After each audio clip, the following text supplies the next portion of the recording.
Greetings and welcome back to yet another episode of the Daily Run, and today we're playing as Lazarus. So this was a really interesting run, both from a cerebral perspective, but also because it was so tense and so exciting in some ways. So let me try to explain. So the very first room that you start out in, you have a choice. You can go to the very big room or you can go to the small room, but there's also a curse room. You obviously don't want to go to the curse room because if you do that, you're gonna lose your devil deal chance. It's the Excel floor, you have a 100% chance, so you don't want to get hit unless you get a spirit heart or maybe you get a blood bank or whatever. And going to the curse room, but of course negate the chance and you would be at 0%. So what you do is you make a conscious decision. Do I want to go to the big room or do I want to go to the small room? And I feel like the majority of people would rather go to the small room first because they tend to be easier, there's less chance of you actually getting hit. So of course we go there, we beat the room, and we get a spirit heart. So essentially we were rewarded for our chance or our choice of going to the small room first, and because of that, there's a higher chance of actually getting the devil deal at the end. It's not guaranteed because there's so many champion variants. Of course, it is the hard mode daily, so only getting hit once would already put us at risk, but now at least we have a higher chance of getting to the devil deal. Of course, some people I would imagine go to the very big room first, and maybe they get hit, they lose the chance, but it's so very vital depending on if you get the first devil deal, and then of course how that affects every subsequent devil deal that you're gonna get. So let me try to explain.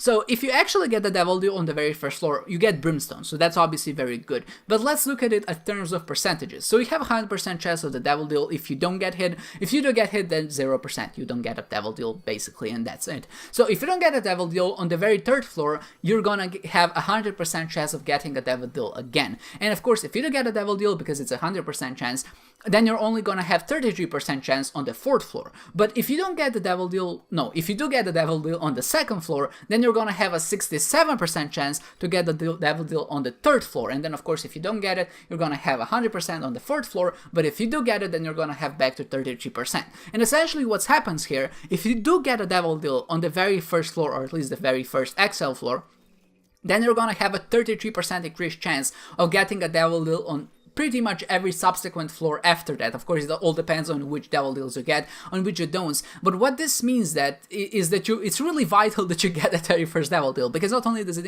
increase your chance of getting some really good items, but in this very particular instance, it actually gives you Brimstone. And you might say, well, this is easy pickings. I have Brimstone, I have all of these good items. What do I have to worry about? You're talking statistics and chances here. But if you look at this particular daily and if you played it, I think you realize it was actually quite difficult. And not difficult in the sense that maybe we were lacking damage or DPS, but there were a lot of room variations which maybe not work that well if you have Brimstone. And I know maybe this sounds a bit crazy because Brimstone is the holy weapon that you actually always want. I'm not saying I don't want Brimstone, because I think that without Brimstone this daily would be even more hellish than it was, but there were so many enemies that you had to face that really were unpredictable. So for example, we had the silkworms, they explode diagonally, and when there's like 7 of them in a room, not only do you have to watch out where they are, maybe some of them are charging at you, maybe you're trying to kill some of the others on the other side of the room, you have to think about all the velocities, all the bullets, with how much time it takes you to charge, just where your position is and where you want to be so you can shoot your next barrage.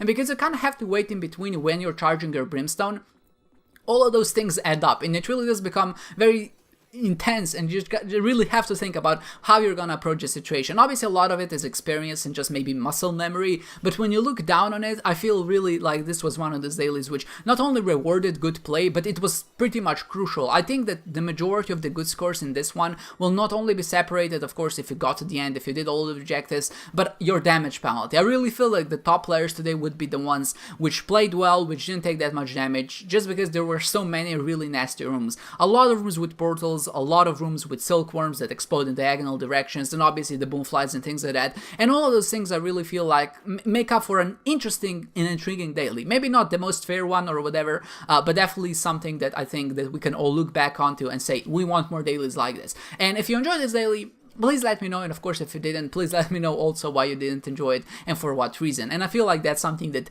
we can kind of gauge to learn what a good daily is and what a good daily isn't, when maybe some person says, I really enjoyed this one, and when someone says, I really didn't enjoy it, and maybe there's some common element there which we both enjoyed, and maybe we can kind of go from there. And of course this is just talking, it's not necessarily that there's anything going to be changing, but I think it's a good idea to know, so if there's ever like a poll or whatever where we have to voice our opinion, I think it's a good idea for us to kind of mull and think over it, so we actually have a concrete answer when that comes. So we can be like, yeah, remove this, maybe reduce the chances of this, or maybe introduce this into the dailies. And all of those things I feel like would, of course, improve the game, but there's no way of knowing until we actually implement those changes and maybe play a few dailies ourselves. So, okay, so enough about that. So it was an interesting, tough daily, but also there were some decisions on my part, which I feel like were a bit questionable if you're looking at it from an outside perspective. And the first one was I bought the Bible. I bought the Bible in the shop, and why did I do that?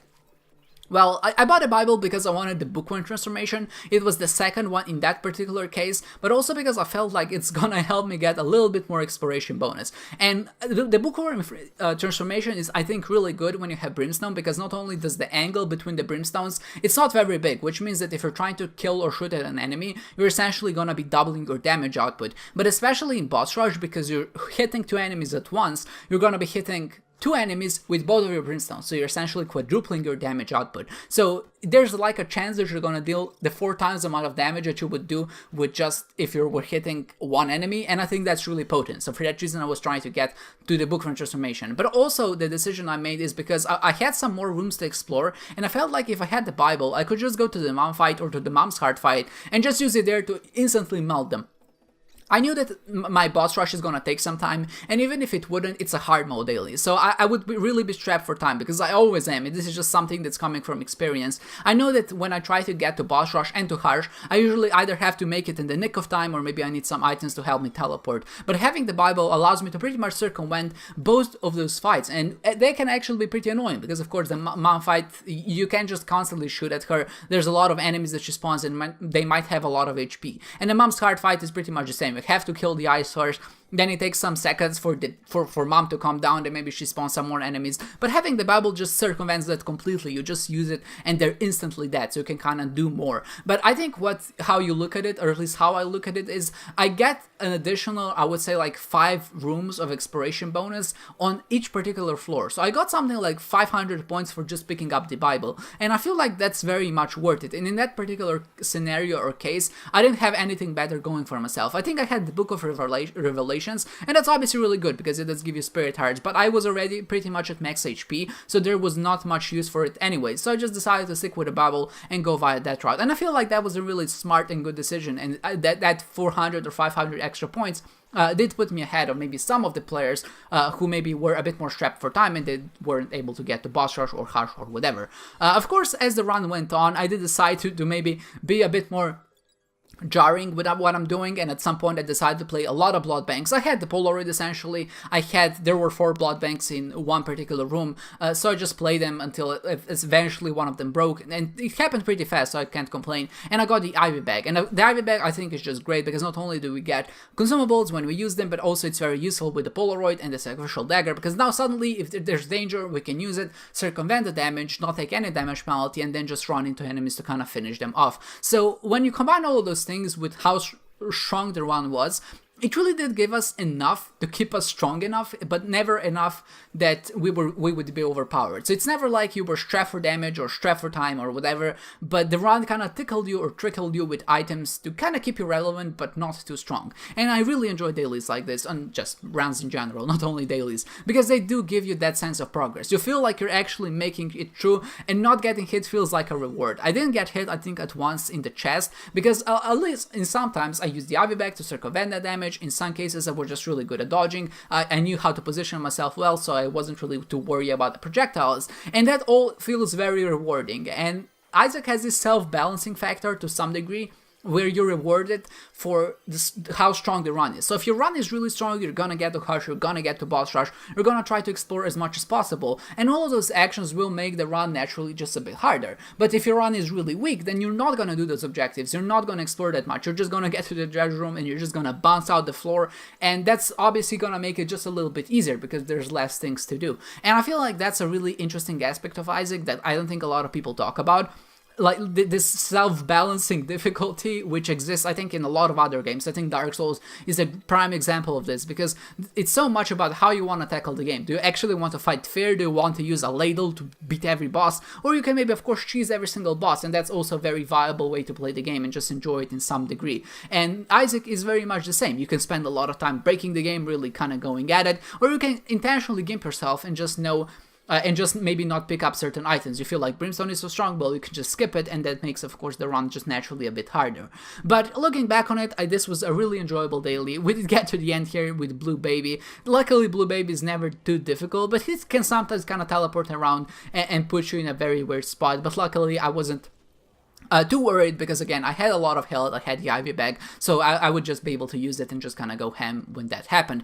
Shout out to Bomb Bag, because it gave me so many points, especially with the Humbling Bundle. I think I must have gotten like something like 60 bombs throughout the run, and of course the Rusted Key for giving me the keys, so my Shrek bonus actually wasn't as bad as it could have been, especially with the Humbling Miles. All of these things did kind of add up together for a pretty nice score in the end. So 49,000 or almost 49,000, and at the 9th spot, and I'm always excited when I see a single digit finish, and I think I was something like 6th or 7th in the grid by leaderboards, so not many cheaters, but also I did play this daily quite early. But looking, like I said before, back on it, it was really exciting, and I wish that if you didn't experience it, you can go and play the seed and then see maybe for yourself if this was as good of a daily as I'm making it out to be. But obviously I'm a bit of a masochist, so maybe have a bit of a grain of salt in that sense, that maybe he's talking for his own personal pain, enjoyment, and not because maybe the daily was as good as I'm making it out to be. But in any way, I hope you enjoyed this one, guys, and I hope to see you next time.